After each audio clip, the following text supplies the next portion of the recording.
Hey, welcome to Car and Driver. You know, we have a fleet of vehicles that we test for about a year. We call it a long-term test, and in that period, we aim to put on about 40,000 miles. Now, this includes real-world driving, performance testing, and track testing, and real winter, too. And we believe this aggressive testing cycle should tell you what a vehicle is like to live with in the first few years of ownership, as well as highlight any potential problem areas. Now, we did just that with this 2021 Chevrolet Corvette, and we're going to go over what it was like to live with, what we liked, what we didn't like, and what you should expect if you're going to buy one.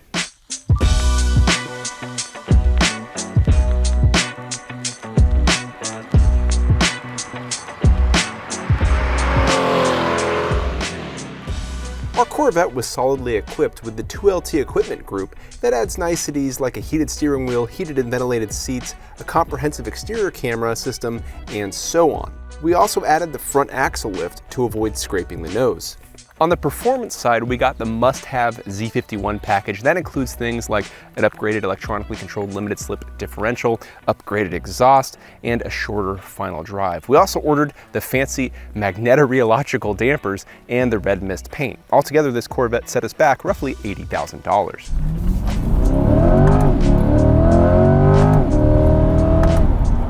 So let's get the obvious out of the way. This is a great sports car. It feels good pretty much in every condition, and that's because the steering has enough accuracy and feel. The transmission shifts with authority, quickly too, but never with any harshness. And the handling makes every two-lane road or freeway on-ramp or exchange a good excuse to have a lot of fun. It also makes the numbers. We recorded 60 mile an hour in 2.9 seconds, the quarter in 11.2 seconds, a 70 mile an hour stop at 148 feet, and a skid pad average lateral G of 1.03. That used to be supercar stuff. Consider that the C8 was the first car we tested under 100 grand to go sub 3 seconds to 60 miles an hour. Even if you hate the performance number arms race, you have to appreciate the performance per dollar here.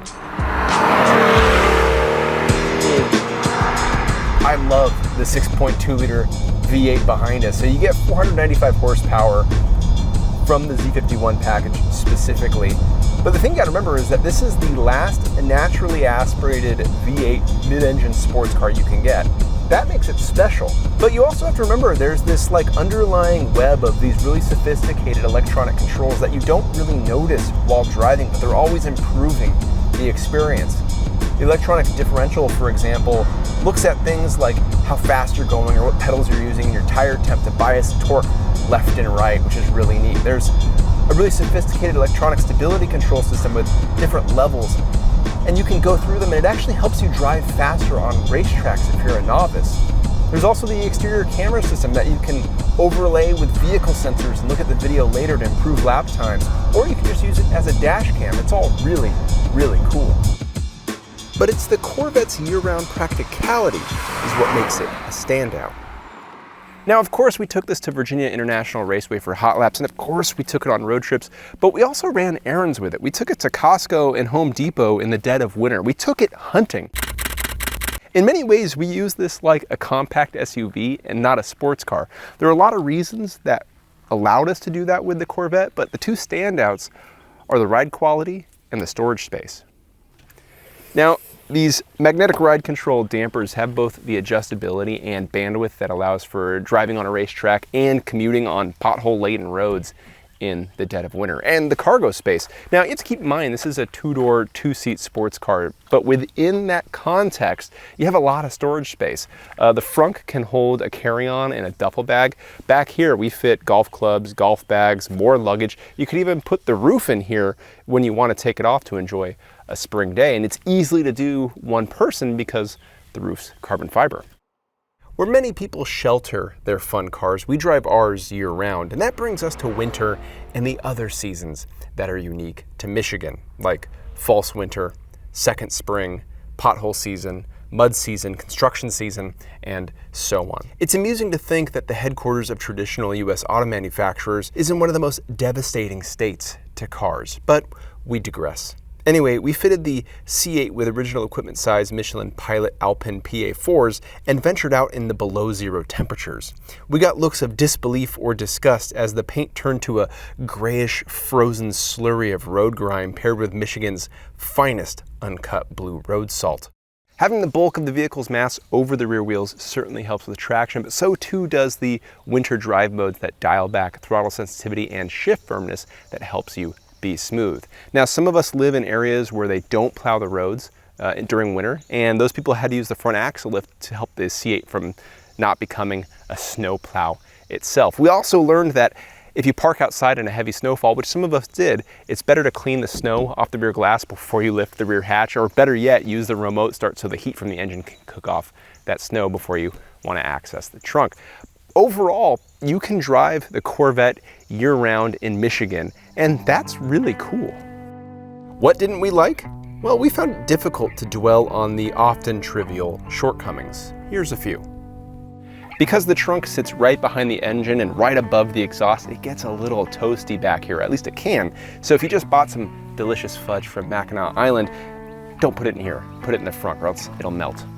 Like with many mid-engine cars, rear visibility can be an issue. In the Corvette particularly, you have two panes of glass to look through, and both require frequent cleaning of dust and water that gets up there through the engine bay. You can partially remedy this by using the rear view camera system, but if you're prone to motion sickness like I am, that's not a great solution, so you just kind of have to deal with it.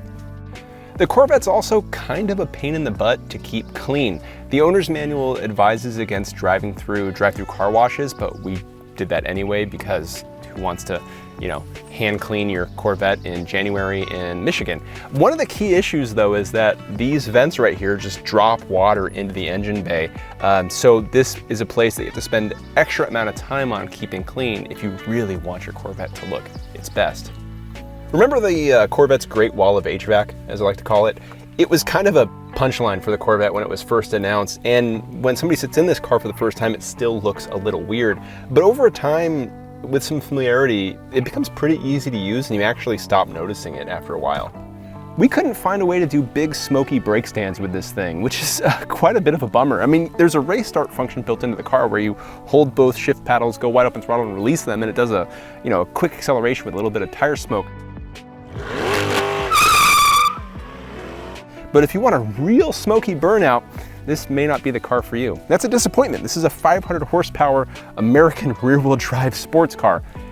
Burnouts should be in the operation manual. Lastly, this is not a car for the antisocial. If you want to avoid parking lot conversations with people who just want to chat about the car, do not buy a C8 Corvette. It gets a lot of attention.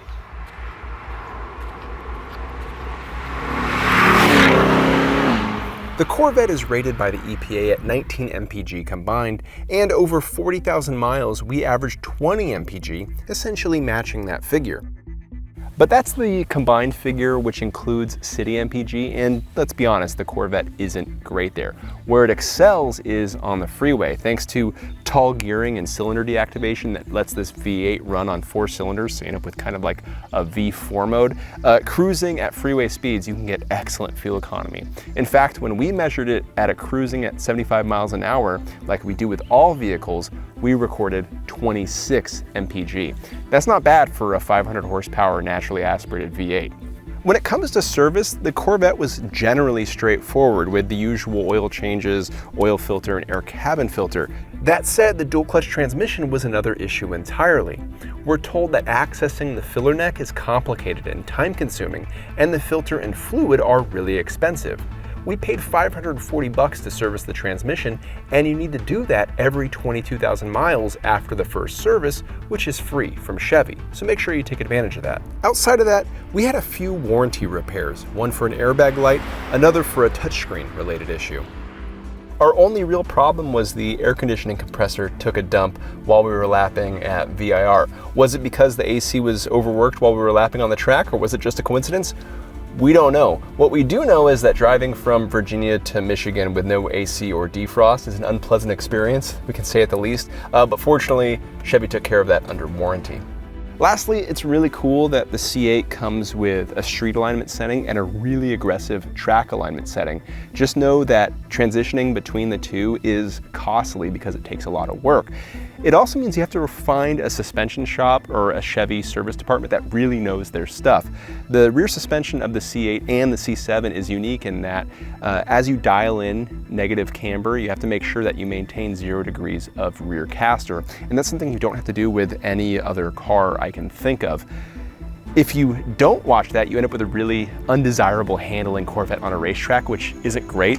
And if you ask most suspension shops to watch out for that, they'll give you weird looks because that's not a thing you do with most cars, but you have to do it with these Corvettes.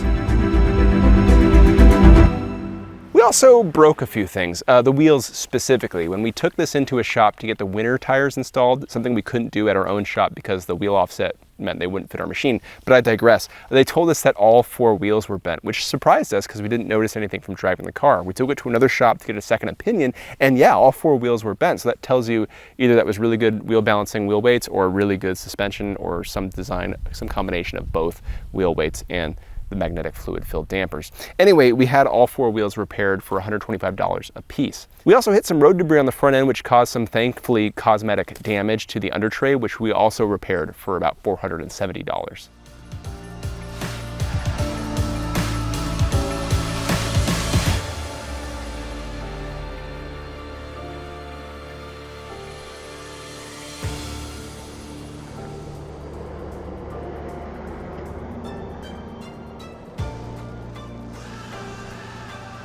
What did we learn over the past 40,000 miles? Well, the Corvette's a great car.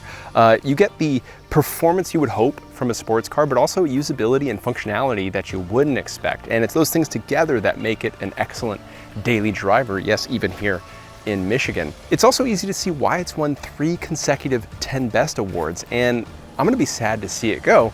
All hope isn't lost though, because there's a Z06 right around the corner.